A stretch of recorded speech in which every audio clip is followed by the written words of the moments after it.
Hello friends, कैसे हैं? आशा करता हूं कि बहुत अच्छे होंगे। और आज हम लोग करने वाले हैं जिनका भी पेपर जो है आरबीआई जो है एग्जाम ऑफिस असिस्टेंट का जो है होने जा रहा है 28 फरवरी को। तो बिल्कुल ही आपको इस क्लास को स्किप नहीं करना है, क्योंकि इसमें हम जो है पूरे के पूरे जो है आपके आरबीआई बैंक ऑफ जो आप लोगों का भारतीय रिजर्व बैंक का जो है ऑफिस असिस्टेंट का जो आप लोगों का एग्जाम होने जा रहा है उसका जो है बिल्कुल जो है रियल प्रश्न पत्र के साथ समझ लो कि हम लोग हाजिर हैं। और ऑल सब्जेक्ट के क्वेश्चन जो है इसमें आपको देखने को मिलेगा, जैसा कि आपको एग्जाम हॉल में पेपर बिल्कुल जो है आता है। तो बिल्कुल ही आपको मैं कह रहा हूँ कि अगर आप इस क्लास को देखने के बाद अगर आप एग्जाम हॉल में जाओगे तो बहुत बड़ा बेनिफिट होगा, क्योंकि देखिए सबसे पहले कि यहाँ पे जो है क्वेश्चन का लेवल थोड़ा सा जो है आप समझ सकते हो कि लेवल जो है इसका बिल्कुल लो होता है। ऑफिस असिस्टेंट का जो है एग्जाम है तो बिल्कुल ही लो आएगा, पर कटअप हाई जाएगा। तो आपको कोशिश करना है कि बेहतर तरीके से बेहतर स्कोर करें, क्योंकि यहाँ पे जो है एक सीट लेना थोड़ा सा कठिन है, क्योंकि जो है यहाँ पे सीटों की संख्या कम है। तो आपको बेहतर तो स्कोर करना पड़ेगा। पर अगर आप डेली ही मेरे से क्लास कर लेते हैं, जो भी आपके 2 से 4 दिनों का जो समय है, तो आप 100% इस एग्जाम को क्रैक कर सकते हो। ठीक है, तो चलिएगा फटाफट से इस क्लास को स्टार्ट करते हैं, ज्यादा समय नहीं लेंगे। पूरा का पूरा प्रश्न देखना, और आप लोगों से एक छोटी सी रिक्वेस्ट रहेगी, जो भी मेरे दोस्त मेरे क्लास में आए हैं तो बिल्कुल आप लोग अगर अब तक जो है हमारे चैनल को सब्सक्राइब नहीं किए हो तो बिल्कुल सब्सक्राइब कर लो। और क्लास को लाइक करके चैनल को सब्सक्राइब करने का फायदा जो है आपको, कि जैसे ही हमारा जो क्लास आएगा तो बिल्कुल आपके पास नोटिफिकेशन पहुंच जाएगा। तो आप क्लास को लाइक करके चैनल को सब्सक्राइब कर लो। ठीक है, डेली ही क्लास सुबह और शाम आपका प्रोवाइड होगा। तो पहला प्रश्न की ओर चलेंगे, और पहला प्रश्न मैथ का है कि एक वस्तु को 960 रुपये में बेचने पर एक व्यक्ति को 20% की हानि होती है। 20% लाभ कमाने के लिए जो है विक्रय मूल्य क्या होना चाहिए? ये प्रश्न आप लोगों से पूछा गया है। ये 4 ऑप्शन आपके दिए गए हैं। ठीक है, जो भी आपका राइट उत्तर बन रहा है आप जो है फटाफट से मुझे बताने की कोशिश करेंगे। देखिए, ये टेस्ट के तौर पे अगर आप बेहतर तरीके से प्रश्नों को सोल्व करने की कोशिश करेंगे तो बहुत बड़ा स्कोर कर पाओगे। ठीक है, एग्जाम हॉल में तो हर एक प्रश्न समझो कि आपके एग्जाम हॉल में पूछा गया है और इसको आपको सॉल्व करना है। जो भी नहीं आता है इसको जो है नोट कर लेना कहीं ना कहीं। ठीक है, अब देखिए सबसे पहला प्रश्न है, यहाँ पे 900 रुपये में बेचा जा रहा है। ठीक है, तो 20% की हानि हो रही है। हानि कब होता है? जिससे आप समझ लो 100 रुपये का सामान अब अगर आप खरीदे हो और 80 रुपये में बेच दोगे तो यहाँ से क्या हो जाएगा? 20% की हानि। बात क्लियर? आपको समझ में आ गया होगा कि हानि कब होता है? जब हम सामान को खरीदेंगे ज्यादा रुपये में, बेचेंगे कम रुपये में। ठीक है, तो वही बात है, हमने जो है 900 और जो है 60 रुपये में सामान को क्या किया है? बेच दिया है। कब? जब हमने जो है 20% का हानि पे कितने, यानी कि जो है हमने 90 रुपये में बेचा है, यानी कि सॉरी 80 रुपये में। 20% का हानि है, यानी कि 100 वाला सामान 80 में हमने बेच दिया है। कर 20% का लाभ कमाना है। अगर आपको 20% का लाभ कमाना है तो आपको क्या करना पड़ेगा? अगर 100 रुपये का सामान है तो इसको आपको बेचना पड़ेगा 120 रुपये में। बिल्कुल ही बात सही है कि नहीं? आप अगर 100 रुपये के सामान खरीदे हो तो उसको बेचे हो कितने में? 120 रुपया में। अब ये देख लो, 12 8 96, यहाँ पे तो हो जाएगा 12। ये 100 से 100 काट दो, 12 से 12 में गुणा कर दो, 12 12 ही 144 पे एक जीरो लगा दो। 100 1200 जो है यहाँ पे 1200 कह रहा है, 1440 रुपया, यानी 1450 रुपया जो है इस को जो है बेचने पर, अगर 450 रुपये में अगर बेचते हैं, 1450 40 रुपये में, सॉरी 1440 रुपये में अगर बेचते हैं तो हमें 10% का जो है यहाँ पे प्रॉफिट हो जाएगा। अगले प्रश्न की ओर चलेंगे, और अगला प्रश्न देखिएगा, यहाँ पे रीजनिंग का प्रश्न आ चुका है। बोला हूं ना कि जो मॉडल पेपर होता है, बिल्कुल जैसा कि आपका पेपर होता है वह जो है हम करा रहे हैं। ठीक है, तो कहीं पे जाने की अब आवश्यकता नहीं है। आपको रेगुलर सुबह और शाम और दोपहर में भी आपको क्लासेज हम प्रोवाइड कर सकते हैं, अगर आप कहोगे तो। आप बताओ कौन से जो है आपके टॉपिक में दिक्कत है? मैथ, रीजनिंग, जीके, आपके करंट अफेयर, जो भी आपको दिक्कत है उसको बता दो, आपको स्पेशल ही उसका मैराथन लगा दिया जाएगा। अब देखो यहाँ पे जो ये श्रृंखला दिया गया है यहाँ तक, चार ऑप्शन है, चारों ही ऑप्शन में से हमें पूछ रहा है कि कौन सा ऑप्शन सही है। सबसे पहले हम देखेंगे श्रृंखला में, यहाँ पे लिखा है 4, 4 से हो गया 9, 9 से हो गया 16, 16 से हो गया 25, 25 से हो गया 36। अगर आप थोड़े से बेहतर तरीके से देख लिए होंगे ऑप्शन क्वेश्चन को, तो आपको समझ में आ गया होगा कि 4 जो है 2 का वर्ग लिखा हुआ है, 9 जो है 3 का वर्ग लिखा हुआ है, 16 जो है 4 का वर्ग लिखा हुआ है, और 25 जो है 5 का वर्ग लिखा हुआ है, 36 जो है 6 का वर्ग लिखा हुआ है। बात क्लियर, आपको समझ में आ गया होगा। अब देखिएगा यहाँ पे इसके आगे कि जो है 2, 3, 4, 5, तो इसके आगे हम किसका वर्ग करेंगे? 6 के बाद 7, 7 का वर्ग कितना होता है? 7 7 49। यानी कि अगर आपने देखा है ऑप्शन नंबर सी वाला ऑप्शन, तो बिल्कुल ही आपका राइट उत्तर है, इसमें कहीं से भी आपके डाउट नहीं होना चाहिए।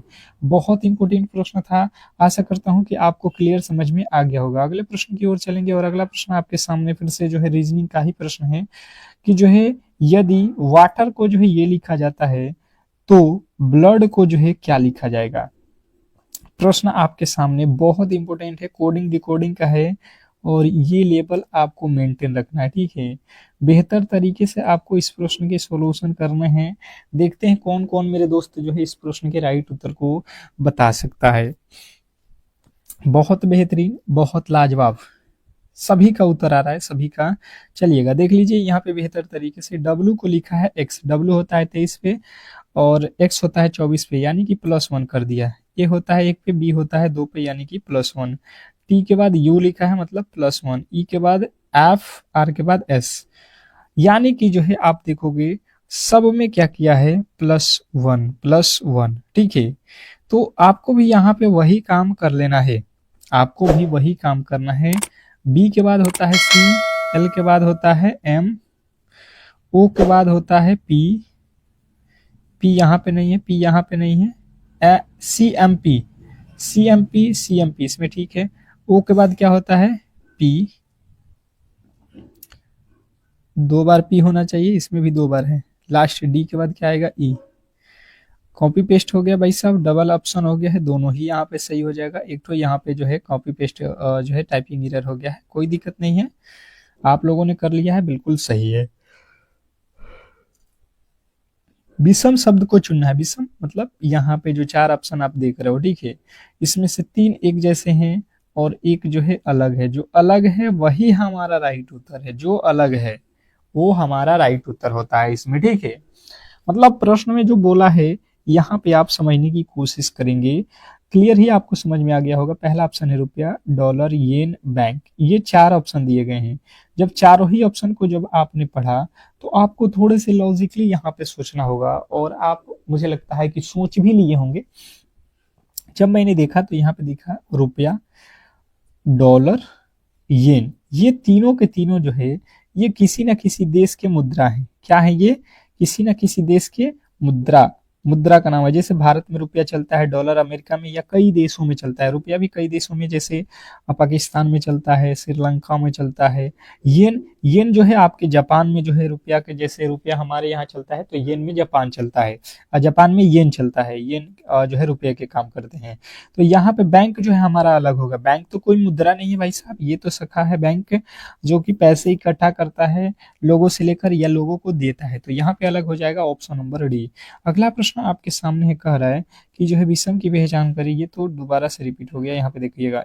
इंग्लिश का प्रश्न कह रहा है कि फिल इन द ब्लैंक्स, आपको खाली स्थान को भरना है। कह रहा है he is honest, he is honest, यहाँ पे जो है क्या भराएगा? ऑनेस्ट मैन है, देखिएगा पूरा पढ़िए नहीं तो गलत हो जाएगा। पहला ए, एन, द, या नो आर्टिकल, क्या भरोगे आप लोग? बताने की कोशिश करेंगे सभी लोग, सभी लोग बताओ। तो देखिए यहाँ पे होनेस्ट नहीं पढ़ा जाता है, ऑनेस्ट पढ़ते हैं। ऑनेस्ट जब पढ़ोगे आप, तो आ का मीनिंग किससे होता है? ए से, तो ए से ए होता है आपका भवेल, तो यानी कि आपको लगाना पड़ेगा एन। अगर आपने ऑप्शन नंबर बी को चुना है तो बिल्कुल राइट उत्तर है, इसमें कहीं से भी आपके डाउट नहीं होना चाहिए। अगला प्रश्न है एंटोनिम, विलोम शब्द चुनना है किसका? एंटोनिम किसका चुनना है? गियंट, गियंट का जो है विलोम शब्द क्या होगा? यानी कि एंटोनिम्स बताने की कोशिश करेंगे। एंटोनिम जो है क्या होने वाला है? तो जिन्होंने बताया है यहाँ पे ड्वार्फ, तो बिल्कुल राइट आंसर जाएगा ऑप्शन नंबर सी। अगला प्रश्न आपके सामने है, भारतीय रिजर्व बैंक का जो है मुख्यालय कहाँ स्थित है? स्टार लगाइएगा, आप लोगों को ये प्रश्न कहीं ना कहीं किसी न किसी शिफ्ट में 100% है कि आने वाला है, ठीक है। फिर से कह रहा हूँ, जो भी मेरे दोस्त मेरे से अब तक नहीं जुड़े हैं तो बिल्कुल ही आप लोग इस क्लास को स्किप मत करिएगा, पूरा क्लास को देखिएगा और हर एक क्लास को देखो। जो 4 दिन का अंदर जो क्लास कराएंगे पूरा का पूरा सिलेबस करा देंगे कंफर्म, और आपको वहीं से प्रश्न देखने को मिलेगा, ठीक है, 100%। तो आप क्लास को लाइक करके चैनल को सब्सक्राइब करके जुड़ोगे तो हर एक क्लास की नोटिफिकेशन आप तक जाएगा, ठीक है। तो जो भी मेरे दोस्त बता रहे हैं यहाँ पे ऑप्शन नंबर डी मुंबई, उनके बिल्कुल राइट उत्तर है ऑप्शन नंबर डी। नेक्स्ट प्रश्न की ओर चलेंगे और अगला प्रश्न आपके सामने है, भारत में करेंसी नोट कौन जो है जारी करता है? भारत में करेंसी नोट कौन जारी करता है? फटाफट से आपके राइट उत्तर आने चाहिए। भारत में करेंसी नोट कौन जारी करता है, ये प्रश्न आप लोगों से पूछा गया है, क्वेश्चन नंबर 8। 8वें नंबर प्रश्न का जो राइट उत्तर है फटाफट से आप लोगों को बताना है। क्या लगता है आपको कि जो है इस प्रश्न के राइट उत्तर क्या होने वाला है?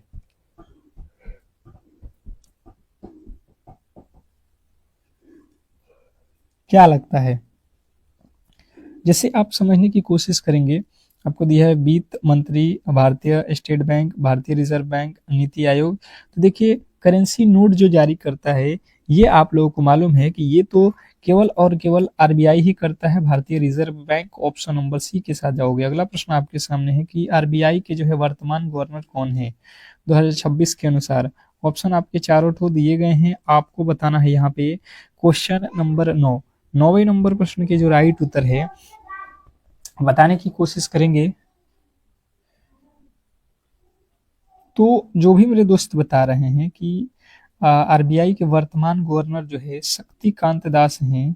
ऑप्शन नंबर बी आपका बिल्कुल राइट उत्तर है, इसमें कहीं से भी आपके डाउट नहीं होना चाहिए। नेक्स्ट प्रश्न की ओर चलेंगे और अगला प्रश्न आपके सामने है, आरबीआई के वर्तमान गवर्नर कौन है? भाई साहब रिपीटेड हो गया। अगला प्रश्न देखिए, गणित का प्रश्न है। देखिए कह रहा है कि एक परीक्षा को पास होने में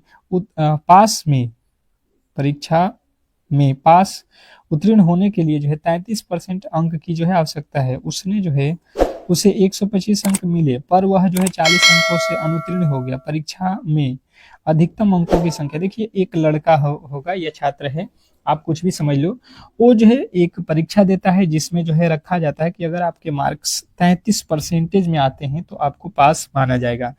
पर उसका जो नंबर है 125 नंबर आता है और 40 अंकों से वह फेल जो है हो जाता है। तो कहा जा रहा है कि भाई साहब इसमें टोटल जो है परीक्षा में नंबर कितने के हुए हैं, ये आपको कितने अंकों का ये पेपर था ये हमें बताना है। तो सबसे पहले आप समझो कि 33% पे पास हुआ है, ठीक है, कोई दिक्कत नहीं है। और ये कह रहा है कि भाई साहब इसका आया हुआ है 125 जिसके कारण फेल हो गया है, यानी कि इसको और 40 अंक मिल जाता है। ये 40 अंकों से फेल हुआ है तो हमने इसको 40 अंक दे दिया, ये पास हो गया 33%, यहाँ पे 33% पे पास ही था। अब हम 1% का वैल्यू निकालने की कोशिश करेंगे। यहाँ पे जोड़ लो 5, यहाँ पे जोड़ लो कितना हो जाएगा 5, 4, 2, 6 और यहाँ पे 165 हो गया। 11 के पहाड़े में 11 3 33, 11 के पहाड़े में 11 की में 11, 11 5 55, 3 के पहाड़े में ये कट जाएगा 5 मर्द में, यानी 1% का जो वैल्यू है यहाँ पे आ जाएगा 5। तो टोटल पेपर कितना परसेंट का हुआ होगा? 100% का, यानी कि 500 नंबरों का जो है ये पेपर था। और मुझे लगता है कि आप आसानी से इस प्रश्न को सॉल्व कर सकते हो, ठीक है। नेक्स्ट प्रश्न की ओर चलेंगे और अगला प्रश्न आपके सामने है। देखिएगा तर्क शक्ति से रिलेटेड प्रश्न है आप लोगों के सामने। कह रहा है कथन में कि सभी फल मीठे हैं, कोई भी मीठा जो है हानिकारक नहीं है।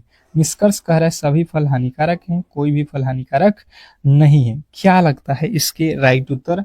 तो आपको ऐसे प्रश्नों को सोल्व करना है तो बेहतर तरीके से समझिएगा। कह रहा है कि सभी फल मीठे हैं, तो जितना जो है फल है, फल को मैं लिखता हूं एफ से, ये सभी के सभी क्या है? मीठे हैं। मीठे को लिखना है आपको एम से, ठीक है। अब कह रहा है कोई भी मीठा जो है हानिकारक नहीं है, कोई भी मीठा हानिकारक नहीं है।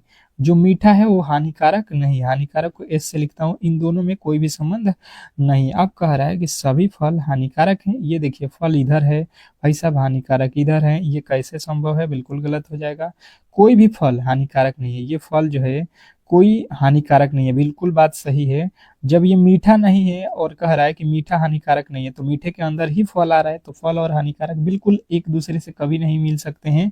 तो यहाँ पे जो है बात बिल्कुल सही कहा है क्वेश्चन नंबर 2, यानी कि आप कहोगे निष्कर्ष 2 जो है आपका पालन कर रहा है। अगला प्रश्न आपके सामने है, कह रहा है कि जो है बैंकिंग से रिलेटेड प्रश्न है कि भारत में मौद्रिक नीति किसके द्वारा जो है अपनाई और लागू की जाती है। भारत में मौद्रिक नीति किसके द्वारा अपनाई और जो है लागू की जाती है, ये आप लोगों को बताना है। 13वें नंबर प्रश्न के जो राइट उत्तर है फटाफट से आपको बताना है। तो जो भी मेरे दोस्त बता रहे हैं आरबीआई के द्वारा, उनके बिल्कुल राइट उत्तर है। अगला प्रश्न आपके सामने है कि जो है निम्नलिखित में से कौन सा जो है वोलाटाइल मेमोरी का जो है उदाहरण है। वोलाटाइल मेमोरी का उदाहरण हमें पूछा गया है, ठीक है। 14वें नंबर प्रश्न के राइट उत्तर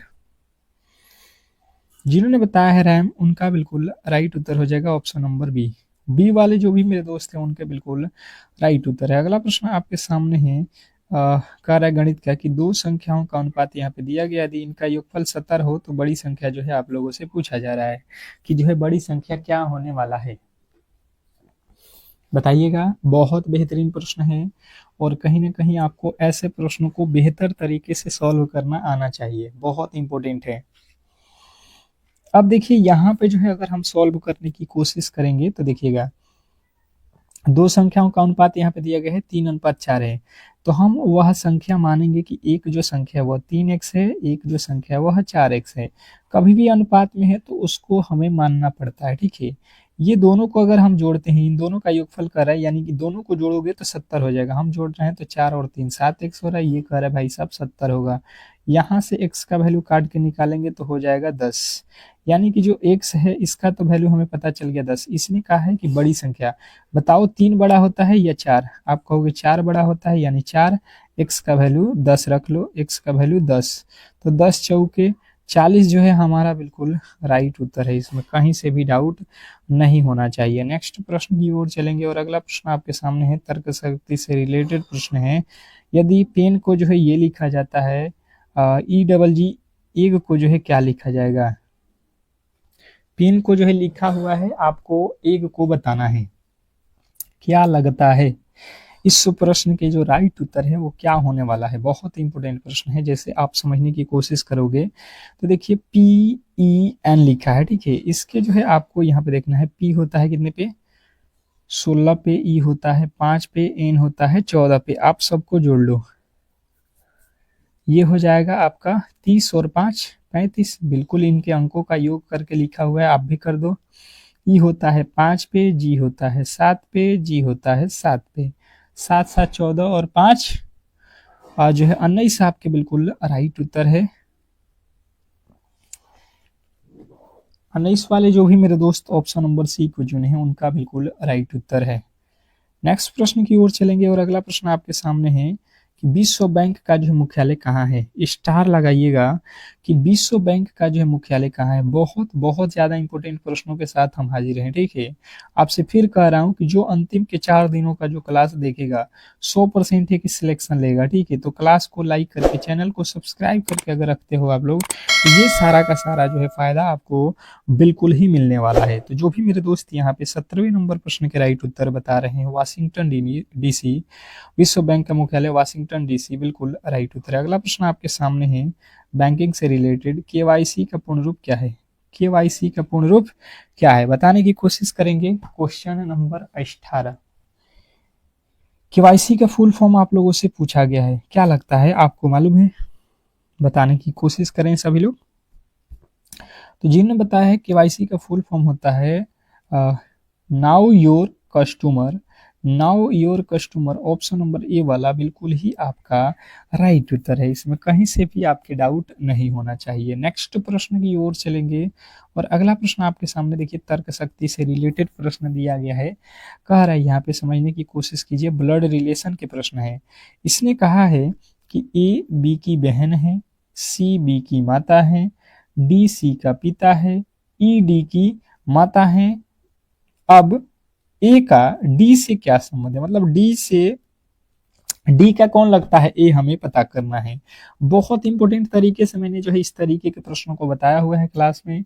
अगर आप डेली क्लास नहीं कर रहे हैं तो आपको बिल्कुल ही प्रॉब्लम होगा जब ऐसे प्रश्न आपको जब एग्जाम हॉल में भेंट होगा। तो देखिए यहाँ पे सीख लो बहुत अच्छे तरीके से, इस प्रश्न के बाद आपको दिक्कत नहीं होगा। ए जो है ए बी की बहन है। ए कौन है, बी की बहन। ये जो है भाई साहब बी की बहन है, ए बहन है तो ए पे माइनस लगाओ। सी बी की माता है, सी कौन है, बी की माता, ये बी है, इसकी माता कौन है, सी है। डी सी का पिता है, डी कौन है, सी का पिता, ये डी है, सी है, सी का पिता हो गए। ई डी की माता है, ई कौन है, ई। अब डी का माता कौन है भाई साहब, ई है माता, यहाँ पे लिख लो। अब जो है ए डी से कैसे संबंधित है, डी से, यहाँ पे डी है, इसका जो है ए क्या लगेगा, आप देख लो। इसकी ये कौन है, बेटी, और बेटी की ये कौन है, बेटी। आप यहाँ पे डी समझो, डी, डी के नीचे कौन है, डी की बेटी, और इसकी बेटी का ये कौन है, बेटी। तो बेटी की बेटी को क्या बोला जाता है, पोती या नातिन। ऑप्शन नंबर सी वाले 100% सही उत्तर के साथ हैं, ठीक है। गलती की गुंजाइश किसी भी एंगल से नहीं होना चाहिए। नेक्स्ट प्रश्न की ओर चलेंगे और अगला प्रश्न आपके सामने कह रहा है कि प्रथम 10 सम संख्याओं का औसत क्या होगा। मुझे लगता है गलती नहीं करोगे, स्टार लगा लो इस प्रश्न पे, बहुत बेहतरीन प्रश्न है और ऐसे प्रश्नों को आपको बिल्कुल ही आने चाहिए सॉल्व करना, ठीक है। बहुत अच्छा, बहुत बेहतरीन।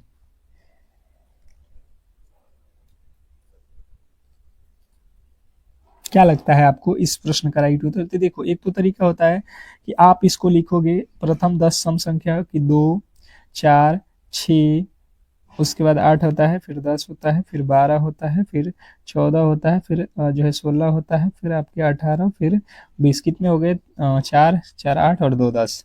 10 हो गया। इसमें आपको जो है इसका योग करोगे, फिर जो है बटा 10 करोगे। तो इससे अच्छा है आप इसको देखो, इसमें हर बार देखो, हर बार दो दो का अंतर हो रहा है। जब सम संख्या पूछेगा, विषम संख्या पूछेगा तो इसमें दो दो का अंतर होता है। तो हम शुरू से 4 ठो इधर का काट देते हैं और 4 ठो इधर का काट देते हैं। बीच वाला हिस्सा कितना बचा है, 2 ठो बच रहा है, तो दोनों ही हो सकता है हमारा जो है। तो हम क्या करेंगे, जब 2 ठो अक्षर बचता है, जैसे अगर 9 गो संख्या होता तो 4 ठो इधर और 4 ठो इधर करेंगे तो बीच में 1 ठो बच जाता, वही जो है औसत हो जाता। पर 2 ठो बचा है तो आप दोनों को जोड़ दो, बट्टा 2 कर दो, तो 22 और बट्टा में 2 करोगे 11 होता है, ठीक है। आप ऑप्शन नंबर इस तरीके से जा सकते हो। इसका एक फॉर्मूला होता है सम संख्याओं का, n+1, जितने संख्या है विषम संख्याओं का औसत क्या होता है, n+1। जितनी संख्या है 10 संख्या है तो 10+1 कर दोगे, डायरेक्ट फॉर्मूले से भी आप इसको कर सकते हो, ठीक है। नेक्स्ट प्रश्न की ओर चलेंगे और अगला प्रश्न आपके सामने देखिएगा पूछा गया है, भारत में क्या पूछा गया है कि भारत में 1 रुपए के नोट पर किसके हस्ताक्षर होते हैं। बहुत ज्यादा इंपॉर्टेंट है, स्टार कर लो। ये प्रश्न में सभी लोग जो है बिल्कुल गलती करते हैं, ठीक है। तो 1 रुपया का जो नोट होता है उसमें पूछा गया है कि हस्ताक्षर कौन करता है। तो आपको कभी भी नहीं भूलना है कि 1 रुपए के नोट पे जो है वित्त सचिव जो है हस्ताक्षर करते हैं। ऑप्शन नंबर सी वाले 100% सही उत्तर के साथ हैं, ठीक है। नेक्स्ट प्रश्न की ओर चलेंगे और अगला प्रश्न आपके सामने है कि भारत का सबसे बड़ा जो है सार्वजनिक क्षेत्र का बैंक कौन सा है। भारत का सबसे बड़ा सार्वजनिक क्षेत्र का जो है बैंक कौन सा है, क्वेश्चन नंबर 22। 22वें नंबर प्रश्न के राइट उत्तर फटाफट से आप लोग बताओगे, जो भी मेरे दोस्त इस क्लास को देख रहे हो। क्या लगता है आपको कि 22वें नंबर प्रश्न का राइट उत्तर क्या होगा। तो एसबीआई, आरबीआई नहीं करना है, एसबीआई बैंक जो है Bharatiya State Bank. Option number C जो है आपके बिल्कुल राइट उत्तर है। नेक्स्ट प्रश्न आपके सामने है, अंग्रेजी ग्रामर से रिलेटेड प्रश्न है। आइडेंटिफाई द एंटोनिम, यानी कि विलोम शब्द की पहचान करना है ऑफ वर्ड्स। कौन सा वर्ड है, ब्राउ, ब्राउ। ब्राउ का जो है यहाँ पे जो है एंटोनिम हमें बताना है। तो ब्राउ का होता है लैंड। ऑप्शन नंबर जो है बी आपके बिल्कुल राइट उत्तर है, इसमें कहीं से भी आपके डाउट नहीं होना चाहिए। नेक्स्ट प्रश्न की ओर चलेंगे और देखिए कंप्यूटर का प्रश्न आ चुका है। आप लोगों से फिर से कह रहा हूँ कि जो भी मेरे दोस्त अभी तक जो है इस क्लास को लाइक नहीं किए हैं तो लाइक कर लो, और चैनल को सब्सक्राइब नहीं किए हो तो कम से कम चैनल को सब्सक्राइब कर लो। अगर एक सीट इस बार पक्का करना है तो आपको जो मैं क्लासेस करा रहा हूँ बिल्कुल आप सुबह और शाम किया करो, ठीक है। 100% आप सिलेक्शन लोगे, इसकी गारंटी है। तो चलिएगा यहाँ पे जो है आप लोगों को अगला प्रश्न है कि कंप्यूटर में डेटा की सबसे छोटी इकाई को क्या कहा जाता है। जो कंप्यूटर होता है उसमें डेटा होता है, उसकी सबसे छोटी इकाई पूछा जा रहा है। सबसे छोटी जो इकाई होती है उसको जो है क्या कहा जाता है, तो उसे कहा जाता है बिट। ऑप्शन नंबर सी जो है आपका बिल्कुल राइट उत्तर है। नेक्स्ट प्रश्न की ओर चलेंगे और अगला प्रश्न आपके सामने है कि एनपीए का पूर्ण रूप जो है क्या है, जो अक्सर जो है समाचारों में रहता है। प्रश्न पूछा है आप लोगों से कि एनपीए का पूर्ण रूप क्या है जो अक्सर समाचारों में रहता है। तो जो भी मेरे दोस्त यहाँ पे बता रहे हैं 25वें नंबर प्रश्न का राइट उत्तर कि जो है नॉन परफॉर्मिंग एसेट, तो बिल्कुल राइट उत्तर है नॉन परफॉर्मिंग एसेट। अगला प्रश्न आपके सामने कह रहा है कि अंग्रेजी से रिलेटेड है, निम्नलिखित में से कौन सही स्पेलिंग है। यानी कि जो है शुद्ध स्पेलिंग वर्ड जो है हमें पहचानना है, सही कौन लिखा गया है यही हमें पहचान करना है। कम्युनिटी दिया है, कम्युनिट, कम्युनिट का जो है सही जो है यहाँ पे लिखा हुआ अक्षर कौन सा है आपको बताना है। बहुत ज्यादा इंपॉर्टेंट ये जो है वर्ड है, बहुत बार आपसे एग्जामिनर पूछा है। और जो भी मेरे दोस्त बता रहे हैं कि COMMITTE, तो बिल्कुल राइट उत्तर हो जाएगा ऑप्शन नंबर बी। अगर आपने बी को चुना है, अगर आपने बी को चुना है तो बिल्कुल राइट उत्तर है। नेक्स्ट प्रश्न आपके सामने है, भारतीय रिजर्व बैंक की स्थापना कब हुई थी। भारतीय रिजर्व बैंक की स्थापना कब हुई थी, क्वेश्चन नंबर 27। 27वें नंबर प्रश्न का जो राइट उत्तर है ये आप लोगों को बताना है।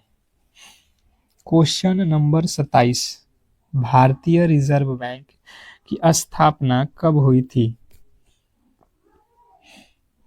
तो जो भी मेरे दोस्त बता रहे हैं यहाँ पे 1935, उनका बिल्कुल राइट उत्तर है ऑप्शन नंबर ए 1935।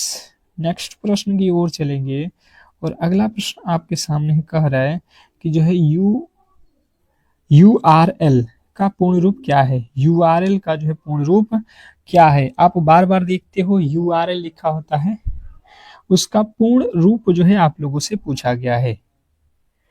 तो जो भी मेरे दोस्त बता रहे हैं URL का जो है full form uniform resource locator, option number A आपका बिल्कुल राइट उत्तर है।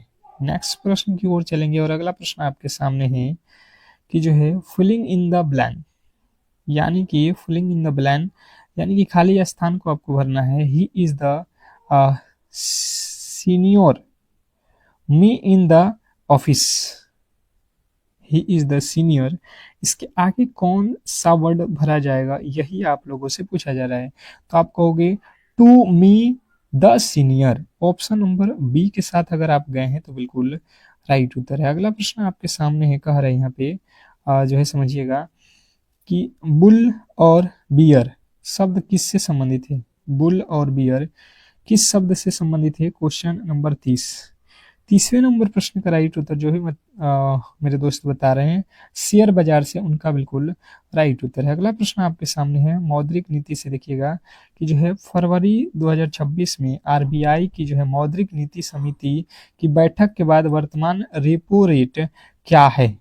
वर्तमान में जो है रेपो रेट क्या है, तो जो भी मेरे दोस्त यहाँ पे बता रहे हैं कि यहाँ पे रेपो रेट जो है 6.5% है, ऑप्शन नंबर बी उनका बिल्कुल राइट उत्तर है। नेक्स्ट प्रश्न की ओर चलेंगे और अगला प्रश्न आपके सामने है कि हाल ही में किस भारत के नए जो है मुख्य आर्थिक सलाहकार के रूप में जो है नियुक्त किया गया है। हाल ही में भारत के नए जो है मुख्य आर्थिक सलाहकार के रूप में किसे नियुक्त किया गया है, क्वेश्चन नंबर 32वें नंबर प्रश्न का राइट उत्तर जिन्होंने बताया है कि डॉक्टर वी अनंत जो है नागेश्वरन, बिल्कुल राइट उत्तर है। अगला प्रश्न आपके सामने है, कह रहा है कि जो है केंद्रीय बजट 25-26 के अनुसार आयकर आयकर कि जो है नई स्लैब प्रणाली में कितनी जो है राशि तक की जो है वार्षिक आय पर जो है कोई कर नहीं देना होगा। तो जो भी मेरे दोस्त यहाँ पे बता रहे हैं कि इस प्रश्न का जो राइट उत्तर है ये 8 लाख रुपया है, तो बिल्कुल राइट उत्तर है। अगला प्रश्न आपके सामने है, देखिएगा कि भारत में डिजिटल रुपया का जो है विस्तार करने के लिए हाल ही में किस बैंक ने ऑफलाइन भुगतान की नई जो है सुविधा की है। Question number 33। तो आपके जो राइट उत्तर हैं आपको कहना है Bharatiya Reserve Bank, option number जो है बी। अगला प्रश्न आपके सामने, ये तो हो गया है बजट। लास्ट देखिएगा आज का अगला प्रश्न जो है वर्ष 2026 में फीफा विश्व कप की जो है मेजबान देखिएगा आप लोगों के सामने है, बहुत इंपॉर्टेंट है कि यदि जो है अर्थ को जो है ये लिखा जाता है तो प्लानेट को जो है क्या लिखा जाएगा। देखिए रीजनिंग का प्रश्न है, बहुत इंपॉर्टेंट है, स्टार लगा लो। आपके 2 प्रश्न कोडिंग डिकोडिंग से देखने को मिलेगा और होता बहुत ईजी है। अगर आपको कोड याद हो गया है तो प्रश्नों को आसानी से आप उड़ा सकते हो एग्जाम हॉल में, ठीक है। नहीं याद है तो मैं कहूंगा कि अभी भी आपको 2 से 3 दिन का जो समय मिला हुआ है, ठीक है, उसमें आप बेहतर तरीके से हर एक कोड उसका अपोजिट आपको याद होना चाहिए। जैसे कि मैंने यहाँ पे सॉल्व करने की कोशिश किया तो देखा कि ई को लिखा है बी, ई के बाद ई को लिखा है एफ यानी +1 कर दिया, ई के बाद लिखा है बी, आर को लिखा है एस, टी को लिखा है यू और एच को लिखा है आई। मतलब सब में +1 जो है किया गया है। हम वही काम करेंगे यहाँ पे जो ये काम किया है। तो देखिए यहाँ पे जो है प्लानेट का निकालना है तो पी के बाद क्या आता है क्यूब, उसके बाद से एल के बाद क्या आता है एम, उसके बाद से एन के बाद क्या आता है ओ। अब देखो ए है ना, ए अभी तो ए है, फिर एन है, तो ए के बाद क्या आएगा आपका बी, बी होना चाहिए,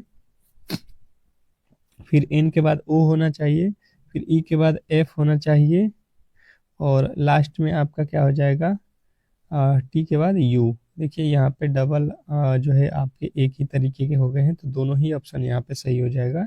टाइपिंग एरर है, कोई दिक्कत नहीं है। आपने अगर ए या बी दोनों में से कोई भी बताया होगा तो आपका बिल्कुल सही उत्तर है। अगला प्रश्न आपके सामने है, कह रहा है श्रृंखला श्रेणी जो है इसको पूरा करना है, मतलब इस वाट के स्थान पे कौन सी संख्या आने वाली है।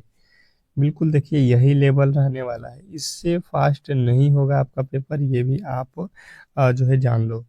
बिल्कुल अगर आप बेहतर तरीके से तैयारी किए हो या कर रहे हो तो आपका आसानी से एक सीट जो है पक्का है, ठीक है। आपको यही कहूँगा कि लास्ट के जो भी मैं क्लास करा रहा हूँ बहुत ज़्यादा इंपॉर्टेंट है, उसको लगाकर ही एग्ज़ाम हॉल में चल जाना। अब देखिएगा समझने की कोशिश करते हैं। सबसे पहले मैंने देखा तो ये श्रृंखला क्या हुआ है, बार बार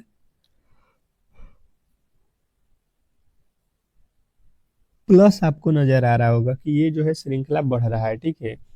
तो हम देख लेते हैं क्या हुआ है। पहले देखिए 7, 7 से यहाँ पे 11 यानी कि 7 4 11, 11 और 2 जोड़ा है, पहले 4 फिर 2 जोड़ दिया है 13, 13 में 4 जोड़ोगे 17, 17 में 2 जोड़ोगे 21 और 21 में आपको कितना जोड़ना है ये आप लोगों को बताना है। तो देखिए सबसे पहले 4 जोड़ा गया है, फिर 2, फिर 4, फिर 2, तो फिर इसके बाद कितना जोड़ोगे 4। बात आपको क्लियर समझ में आ रहा है कि श्रृंखला में 4 2 4 2 का लॉजिक लगाया है, आप भी वही काम कर दो। तो 19 और 4 23 जो है आपके बिल्कुल राइट उत्तर हो जाएगा, option number B. Option number B जिन्होंने भी बताया है उनके बिल्कुल राइट उत्तर है। नेक्स्ट प्रश्न की ओर चलेंगे और अगला प्रश्न आपके सामने है, कह रहा है कि जो है योग्यता से यानी कि जो है न्यूमेरिकल एबिलिटी जो है मैथ के प्रश्न आ चुके हैं। सिंपल मैथ भी पूछता है आप लोगों से, ज़्यादा हार्ड नहीं होते हैं। अगर आप नहीं पढ़े हैं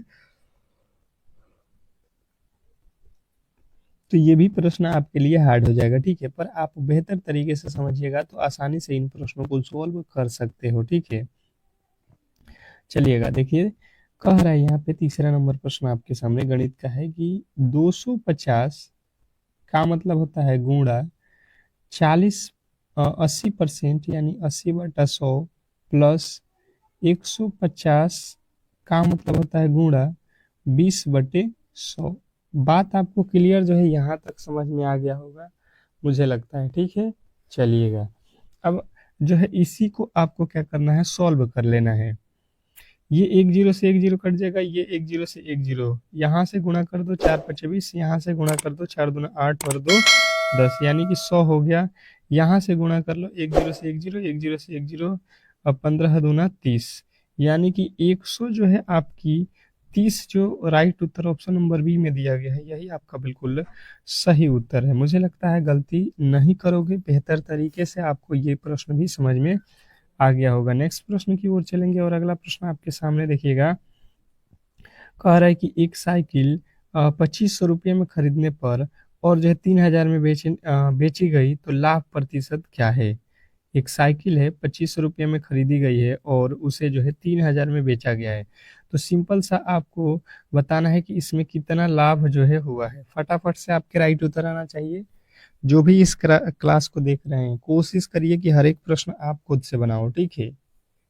एग्जाम में आपको वहाँ पे बिल्कुल ही ऐसा प्रश्न देखने को मिलेगा। फिर जो है आप अगर इसका जो है देखिए, इसका जो जितना प्रेस्टी करेगा मैथ और रीजनिंग का, उतना ही बेहतर वहाँ पे सॉल्व करके आएगा। जैसे अगर आप समझने की कोशिश करोगे तो 2500 का सामान अगर आप 3000 में किसी से बेच रहे हो, यानी कि आप कहोगे भाई साहब आपको तो 500 रुपये का फायदा हुआ, पर इसने कहा भाई साहब लाभ जो है वो रुपये में नहीं प्रतिशत में आप मुझे बताओ। कोई दिक्कत नहीं है, आप परसेंटेज निकाल लो।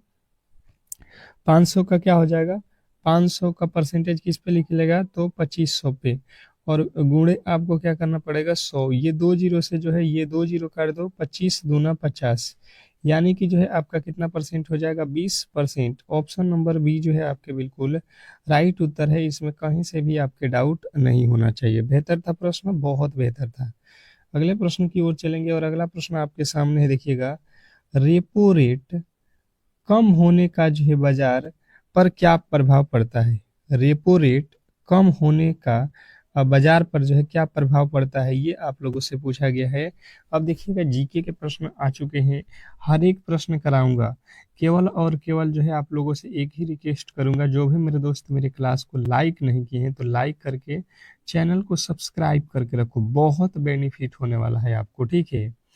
अब बात किया जाए रेपो रेट का, तो यहाँ पे सबसे पहले आप लोगों को याद रखना है कि ये होता है कर्ज दस्ता हो जाता, कर्ज दस्ता हो जाता है। ऑप्शन नंबर ए जो है आपके बिल्कुल राइट उत्तर है। नेक्स्ट प्रश्न की ओर चलेंगे और अगला प्रश्न आपके सामने है कि भारत में 2000 के नोट को चैन से कब जो है बाहर किया गया था।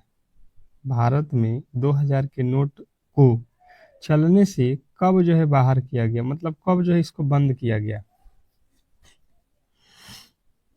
ये आप लोगों से पूछा गया। तो 2000 का नोट कब बंद हुआ है, 2023 में। आपको मालूम होगा कि 2017 में जो आप लोगों का नोटबंदी हुआ था उस टाइम निकला था, और इसको 5-6 साल बाद से जो है इसको फिर से सरकार ने बंद कर दिया, ठीक है। अगला प्रश्न आपके सामने है, एलटीवी का जो है बैंकिंग में पूर्ण रूप क्या है। एलटीवी का जो है बैंकिंग में इसका पूर्ण रूप क्या है, क्वेश्चन नंबर 7।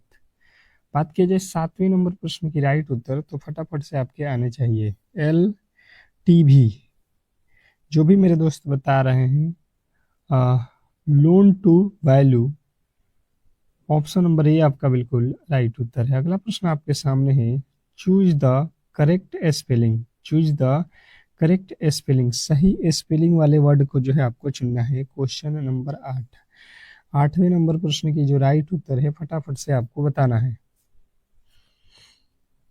सही स्पेलिंग वर्ड कौन सा है।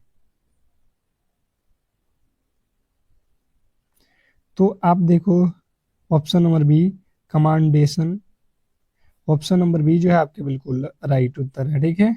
नेक्स्ट प्रश्न, अगला प्रश्न आपके सामने है, एंटोनिम ऑफ जो है फ्रॉड, फ्रॉड, फ्रॉड का जो है यहाँ पे एंटोनिम बताना है, विलोम।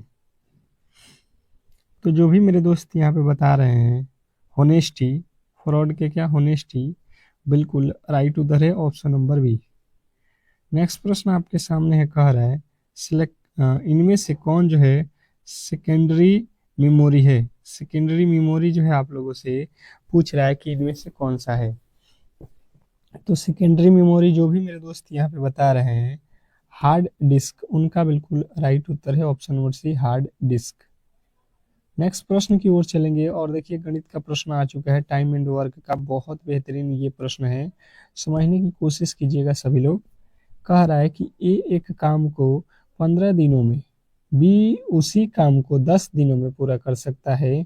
दोनों मिलकर 2 दिन काम साथ करते हैं, फिर जो है बी छोड़ देता है, तो शेष काम ये कितने दिनों में करेगा।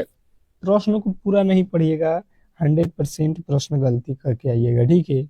और यही लेवल है गणित का, और ऐसे ही प्रश्न आपको 2-4 देखने को मिलेगा जहां से आपको जो है वहां पे टाइमिंग एरर जो है वो करा देगा, ठीक है। अब देखिएगा यहाँ पे समझने की कोशिश करते हैं हम लोग। तो इसने जो बोला है उतना ही काम करो। ए जो है 15 दिनों में काम करता है, बी जो है 10 दिनों में काम करता है। टोटल काम निकालना है, यानी 10 और 20 का आपको एलसीएम ले लेना है। 20 के पहाड़े, 15 के पहाड़े में ये 2 मर्त में, ये 10 के पहाड़े में 3 मर्त में। यहाँ पे जोड़ेंगे 2 और 3 5, 2 और 3 5, बिल्कुल बात क्लियर है, 5। अब यहाँ पे इसने कहा है कि दोनों मिलकर 2 दिन काम करते हैं। अब हमने देखा तो ए जो है एक दिन में 2 काम करता है, बी जो है एक दिन में 3 काम करता है, यानी कि टोटल ए और बी मिलकर यानी कि एक दिन में 5 काम करेंगे। हमसे बोला है ये दोनों मिलकर 2 दिन ही काम करते हैं, तो 2 दिन जब काम करेंगे ये, तो 5 दूना का 10 काम कंप्लीट कर देंगे। टोटल काम था कितना, 30 दिन। 30 दिन में से हमने 10 दिन माइनस कर दिया, क्योंकि 2 दिन साथ में काम किया है, तो बच गया 20 काम। अब इसने कहा है कि भाई साहब जो शेष काम बचा हुआ है, तो शेष काम 20 बचा हुआ है, इसको ए से करा दो। ए का वैल्यू देखो कितना है, 2, तो 2 से इसमें भाग दे दो। ए जो है शेष काम को कितना दिन में करेगा, 10 दिन। अगर आपने ऑप्शन नंबर ए को चुना है, शेष काम को ए कितने दिनों में पूरा करेगा, तो 10 दिन अगर आपने लगा दिया है ऑप्शन नंबर जो कि बी में दिया गया है, तो मुझे लगता है आप बिल्कुल राइट उत्तर के साथ हो। नेक्स्ट प्रश्न की ओर चलेंगे और अगला प्रश्न आपके सामने है सरलीकरण, सिंप्लीफिकेशन से प्रश्न है। आपको बहुत बहुत इंपॉर्टेंट चैप्टर है ये, और बहुत इजी भी है। सिंपली आपको इस प्रश्न को सॉल्व करना है, तो आप देखोगे यहाँ पे लिखा है 500 का मतलब गुणा 12% यानी 12/100, फिर प्लस 800 का 5% यानी 5/100। आप ये 2 जीरो से ये 2 जीरो काट दो, ये 2 जीरो से ये 2 जीरो काट दो। 12 में 5 से 12 पचे 60, 8 में 5 से 8 पचे 40, 40 और 60 कितना होता है, 100। यदि आपने ऑप्शन नंबर बी को सुना है, यदि आपने ऑप्शन नंबर बी को चुना है 100, तो बिल्कुल राइट उत्तर है, ठीक है। नेक्स्ट प्रश्न की ओर चलेंगे और अगला प्रश्न आपके सामने है, देखिएगा और बताने की कोशिश कीजिए। एवरेज चैप्टर का प्रश्न है, समझिएगा। और बहुत इंपॉर्टेंट प्रश्न ये भी है कि एक क्रिकेट खिलाड़ी की जो है 10 पारियों का औसत 32 है, अगली जो है पारी में उसे कितने रन बनाने चाहिए ताकि उसका जो है औसत 4 बढ़ जाए। अब ये प्रश्न तो बहुत ज्यादा इंपॉर्टेंट प्रश्न है।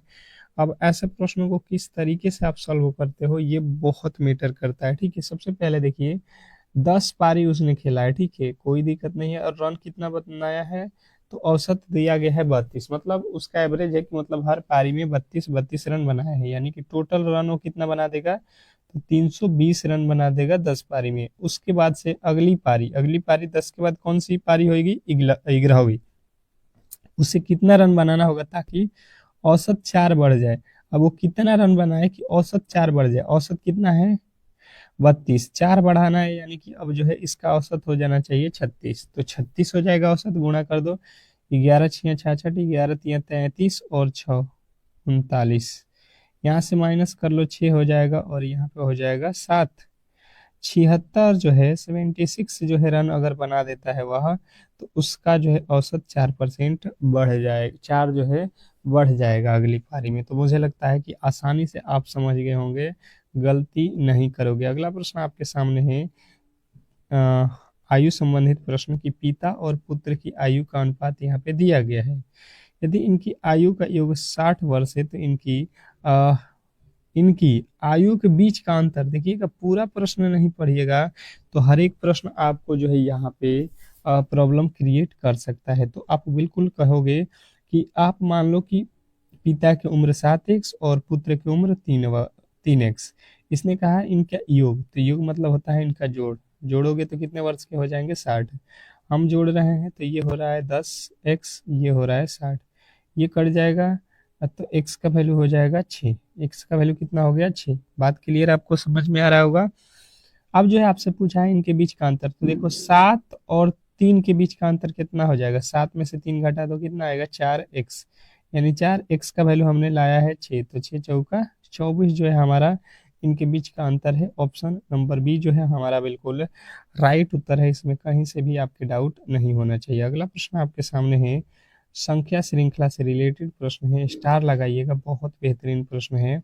ऐसे प्रश्न आपको एग्जाम हॉल में 100% देता ही देता है। 2 से 3 प्रश्न, ठीक है, श्रृंखला श्रेणी के रीजनिंग में।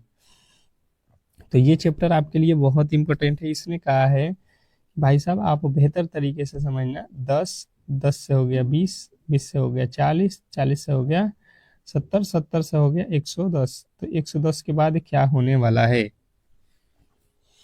अब देखिए हम यहाँ पे चलेंगे। 10 से 20 कब होगा? जब 10 जोड़ोगे। 20 से 40 कब होगा? जब 20 जोड़ोगे। 20 से 60 कब होगा? जब 30 जोड़ोगे।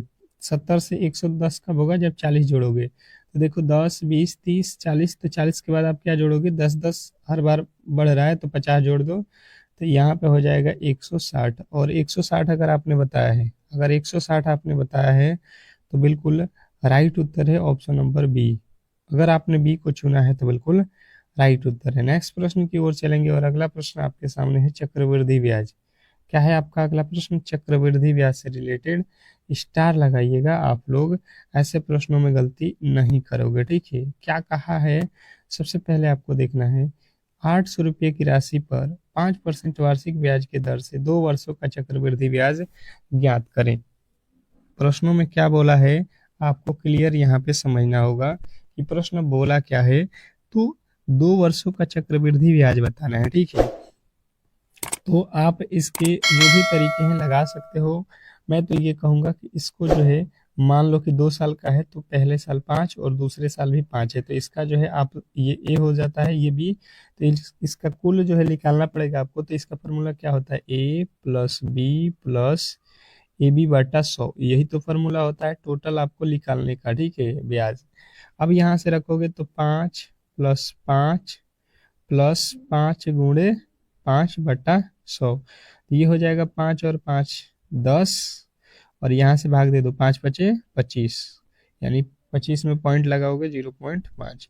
हमें जो है परसेंटेज में निकालना पड़ेगा 10.25%। 10%, 5% जो है 2 साल में कितना हो जाएगा? 10.25%।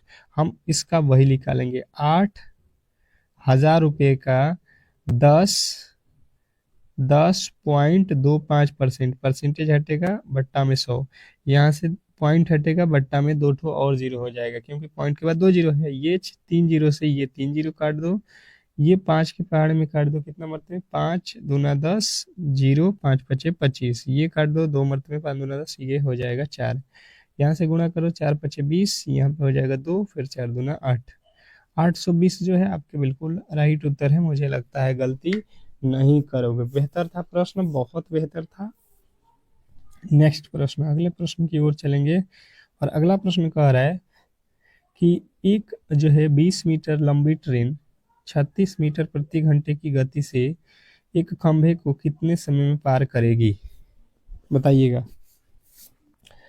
एक 20 मीटर लंबे ट्रेन 36 किलोमीटर प्रति घंटे की गति से एक खंभे को कितनी देर में पार करेगी? देखिए अगर यहाँ पे खंभा है, ठीक है, ये खंभा हो गया मान लो, तो इसको जब पार कराना है ट्रेन से, यानी कि ट्रेन क्या करेगी? अपनी दूरी को ही पार करेगी, तो ट्रेन पूरा का पूरा खंभा का पार कर जाएगी। यानी कि आपको ये समझना है कि यहाँ पे जो दूरी दिया गया है वो आपको 200 मीटर दिया गया है, ठीक है। तो हमें निकालना है टाइम, तो टाइम बराबर क्या होता है? दूरी बटा समय। दूरी जो है हमें दिया गया है 200 मीटर और समय दिया गया है 36 किलोमीटर। यहाँ पे देखिएगा, ये पढ़िएगा तो ही प्रश्न जो है सही होगा, नहीं तो देखिए मीटर और किलोमीटर देके आपको इसीलिए जो है प्रश्न कंफ्यूज करता है। तो आपको मीटर में लाना पड़ेगा क्योंकि उत्तर देखो सेकंड में है, तो इसको घंटा, किलोमीटर घंटा जो है इसको सेकंड में लाना है, तो 5/18 से यहाँ पे गुणा करना पड़ेगा। 18 दूना 36, यानी कि ये हो जाएगा 200, और बट्टा में 5 दूना के 10, यहाँ से एक जीरो से एक जीरो कट जाएगा, 20 सेकेंड जो है लगेगा। आप ऑप्शन नंबर सी के साथ गए हो तो बिल्कुल राइट उत्तर है, इसमें कहीं से भी आपके डाउट नहीं होना चाहिए। बहुत बेहतरीन प्रश्न था, आशा करता हूं कि गलती नहीं करोगे। अगला प्रश्न आपके सामने है, देखिएगा, लाभ हानि से रिलेटेड प्रश्न है कि एक दुकानदार 2,000 रुपये के अंकित मूल्य पर 10% और 20% की दो क्रमिक छूट देता है, विक्रय मूल्य क्या होगा, ये आपको बताना है। चलिएगा फटाफट से आपको इस प्रश्न के राइट उत्तर बताने हैं। प्रश्न काफी ज्यादा महत्वपूर्ण है और इसके राइट उत्तर क्या होने वाला है आइए देख लेते हैं। कह रहा है कि 10% और 20% के जो है दो क्रमिक छूट देता है। तो आप समझो ना, यहाँ पे 2,000 आपके पास रुपया है और आप इसको छोड़ रहे हो पहले 10%, यानी कि 100 का सामान जो है 90 में आपने दिया, फिर जो है 20% छोड़ रहे हो, यानी कि 100 का सामान 80 में दे रहे हो। ठीक है, ये 3 जीरो जो है यहाँ पे आपके 3 जीरो कट गया, एक जीरो से ये भी जीरो कट गया, अब एक जीरो हो गया, और 9 दूना 18, 18 आठे 144 जो है आपके बिल्कुल राइट उत्तर हो जाएगा। यानी कि आप कहोगे जो है option number B, option number B जो है आपके 100% सही उत्तर है। नेक्स्ट प्रश्न की ओर चलेंगे और अगला प्रश्न आपके सामने है, कह रहा है कि जो है कथन निष्कर्ष के प्रश्न है, बेहतर तरीके से समझने की कोशिश करेंगे सभी लोग। कथन कह रहा है कि सभी जो है किताबें, किताब का जितना भी हिस्सा है ये सभी के सभी पेन है, यानी कि बुक जितने भी हैं ये सभी के सभी क्या है, बुक पेन है। ठीक है, उसके बाद से कह रहा है कुछ पेन पेंसिल है, पेन का कुछ हिस्सा पेंसिल है, पेन का कुछ हिस्सा पेंसिल है। ठीक है, पीई लिख दो पेंसिल। अब ये कह रहा है कि कुछ किताबें पेंसिल है, किताब का कुछ हिस्सा, ये किताब है इसका क्या कुछ हिस्सा पेंसिल में है, तो बात बिल्कुल ऐसा तो ऊपर बोला नहीं गया है। कुछ किताब का हिस्सा पेंसिल तो बोला नहीं गया है, बिल्कुल बात गलत हो जाएगा। दूसरा, सभी पेंसिल पेन है, पेंसिल ये पेंसिल है, क्या सभी के सभी पेंसिल पेन है, नहीं भाई साहब, कुछ पेन पेंसिल है, ये भी बात गलत कह रहा है। ठीक है, तो हम जाएंगे कि जो है कोई भी अनुसरण नहीं कर रहा है। नेक्स्ट प्रश्न की ओर चलेंगे और अगला प्रश्न आपके सामने है, कह रहा है कोडिंग डिकोडिंग से आपका रिलेटेड प्रश्न है। यदि जो है बॉम्बे को ये लिखा जाता है तो दिल्ली को जो है क्या लिखा जाएगा, बॉम्बे को जो है ये लिखा जाता है तो दिल्ली से जो है आपको रिलेटेड बताना है। मैंने आपको इस तरीके के प्रश्न बहुत बेहतर तरीके से बताया है कि आपको इसका रिलेशन पता करना है कि जो बॉम्बे लिखा है तो बी को जो है लिखा है ए, यानी कि -1 कर दिया, ओ से लिखा है एन यानी -1, एम को लिखा है एल, एल लिखा है ना एल, तो यहाँ पे भी -1, बी को लिखा है ए -1, ए को लिखा है भी, ए को लिखा है भी, और y को लिखा है x, y को लिखा है x-1। यहाँ पे a को लिखाना चाहिए, यहाँ पे z होना चाहिए। ठीक है, टाइपिंग लग रहा है इधर है, सब में -1 है तो यहाँ पे भी -1 होगा, तो a से पहले क्या आएगा, z आना चाहिए बिल्कुल। अच्छा जी, यहाँ पे देख लेते हैं कौन सा लॉजिक है। d से पहले क्या आ जाएगा, c, c सब में होना चाहिए। e से पहले क्या आ जाएगा, d, ये वाला भी गलत। l से पहले क्या आ जाएगा, l से पहले k, आपका ये भी गलत। आप देख लो ऑप्शन नंबर ए जो है आपका बिल्कुल राइट उत्तर है। नेक्स्ट प्रश्न की ओर चलेंगे और अगला प्रश्न आपके सामने है, दिशा से रिलेटेड कह रहा है कि एक व्यक्ति उत्तर की ओर 10 किलोमीटर चलता है, फिर जो है दाएं मुड़ता है और 5 किलोमीटर चलता है, अंत में फिर जो है दाएं मुड़ता है और 10 किलोमीटर चलता है। वह अपने प्रारंभिक बिंदु से कितनी दूरी पे है ये आप लोगों को बताना है। तो अब जो है सिंपली आप लोगों को देखना है, यहाँ पे क्या है, ऊपर उत्तर, नीचे दक्षिण पूरब, और ये आपका पश्चिम। आप यहाँ पे देख लो कि उत्तर की तरफ 10 किलोमीटर, यहाँ से आप ऊपर चलोगे तो 10 किलोमीटर, और फिर जो है बाएं मुड़ जाओ, यहाँ से बाएं मुड़ जाओ और 5 किलोमीटर चलो, फिर जो है अंत में फिर जो है दाहिने मुड़ो और 10 किलोमीटर चलो, दाहिने मुड़ना है यानी कि दाहिने ये साइड हो जाएगा 10 किलोमीटर।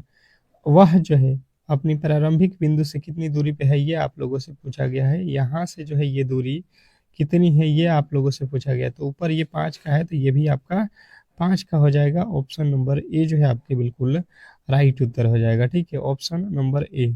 नेक्स्ट प्रश्न की ओर चलेंगे और अगला प्रश्न आपके सामने है, विषम चुने, क्या करना है आपको, विषम चुनना है। क्वेश्चन नंबर आपके सामने जो है 22 विषम की जो है पहचान करनी है। फटाफट से आप बताओगे कि विषम कौन सा है।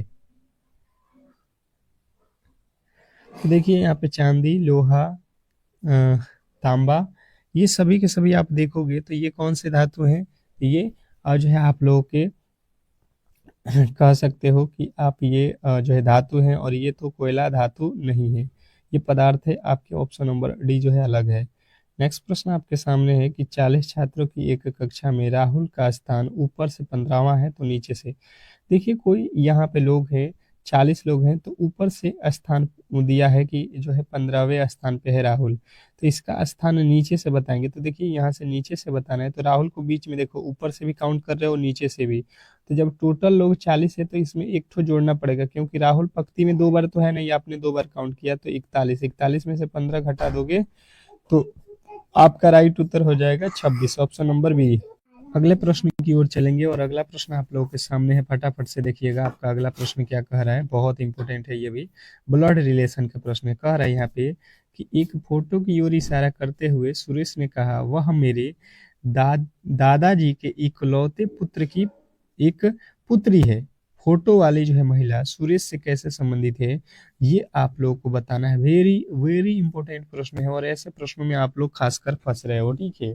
तो गलती इस तरीके के प्रश्नों में नहीं होगा। आप सबसे पहले देखो यहाँ पे आपको जो लास्ट वाला बात है वही आप समझ लो कि आप हो। सुरेश है तो सुरेश आप हो समझ लो।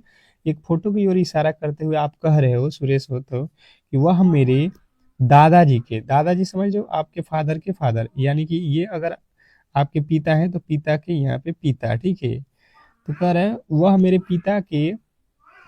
मेरे दादाजी के इकलौते पुत्र यानी कि इसके पिता के पिता के पुत्री, इकलौते पुत्र की पुत्री है, मतलब आपके पिता की ये क्या है, पुत्री है। आपके पिता की ये क्या है, पुत्री है। यानी कि जो है आपको यहाँ पे समझने की कोशिश करना, आप अपने पिता के क्या हो, बेटे हो, और ये क्या है, आपके ही पिता की पुत्री है। तो ये दोनों आपस में क्या होंगे, भाई बहन हो जाएंगे। यानी सुरेश का जो है वह जो है सुरेश के क्या लगेगी, बहन लगेगी। आप आसानी से इसको कर सकते हो। अगला प्रश्न आपके सामने है, यहाँ पे कह रहा है, अब देखिएगा यहाँ पे कह रहा है वर्णमाला श्रृंखला को जो है पूरा करना है। वर्णमाला जो दिया गया है इसी को जो है आपको पूरा करना है। कह रहा है यहाँ पे ए, फिर सी, फिर ई, फिर जी। तो आप देखो हर बार कितना जोड़ा है, 2 2 प्लस किया हुआ है, ठीक है। तो जी में 2 प्लस करोगे, जी के बाद आई हो जाएगा, एक तो छोड़ के पहला अक्षर आई हो जाएगा, दूसरा अक्षर चेक कर लो। तो जेड एक्स भी टी, 2 2 माइनस इसमें किया गया है, ठीक है। तो यहाँ पे टी से 2 माइनस करोगे, आर हो जाएगा, जो कि आपके ऑप्शन नंबर बी में दिया गया। बहुत इंपॉर्टेंट ये सीरीज था, आशा करता हूँ कि आप समझ गए होंगे। अगला प्रश्न है कि आरबीआई की एकीकृत लोकपाल योजना का मुख्य उद्देश्य क्या है। आरबीआई की एकीकृत जो है लोकपाल योजना का मुख्य उद्देश्य क्या है, तो जो भी मेरे दोस्त यहाँ पे बता रहे हैं कि जो है 26वें नंबर प्रश्न का राइट उत्तर ग्राहकों की जो है शिकायतों का जो है समाधान करना बिल्कुल राइट उत्तर है। अगला प्रश्न आपके सामने है कि जो है चेक ट्रांसलेशन सिस्टम का क्या अर्थ है। तो चेक ट्रांसलेशन सिस्टम जो है यानी सीटीएस का अर्थ जो होता है, आप लोगों को याद रखना ये होता है कि चेक को भौतिकी रूप से रोकना और जो है उसकी डिजिटल छवि भेजना बिल्कुल राइट उत्तर है। अगला प्रश्न आपके सामने है कि जो है पेमेंट बैंक के संबंध में इनमें से कौन सा जो है कथन सही है। तो इनमें से कौन सा कथन सही है आपको बताना है कि वे प्रति ग्राहक 2 लाख तक जमा स्वीकार कर सकते हैं। अगला प्रश्न आपके सामने है कि जो है जब अर्थव्यवस्था में बहुत अधिक पैसा बहुत कम वस्तुओं का जो है पीछा करता है तो उसे क्या कहा जाता है। तो उसको कहा जाता है मुद्रास्फीति। मुद्रास्फीति जो है आपके बिल्कुल राइट उत्तर है। अगला प्रश्न है बैंकिंग लेन देन में जो है उपयोग होने वाले जो है 11 कोडों के जो है आईएफएससी कोड में जो है 5वां अंक हमेशा क्या होता है। तो इसमें 5वां अंक जो होता है हमेशा 0 होता है। ऑप्शन नंबर बी जो है आपका बिल्कुल राइट उत्तर है। तो इस तरीके से जो है आज के क्लास को हम लोग यहीं पे समाप्त करेंगे। अगर आपको ये क्लास अच्छा लगा है तो प्लीज़ जो है आप लोग इस क्लास को लाइक करके चैनल को सब्सक्राइब करके रखो। मिलते हैं शाम वाले अगले क्लास में, तब तक के लिए धन्यवाद।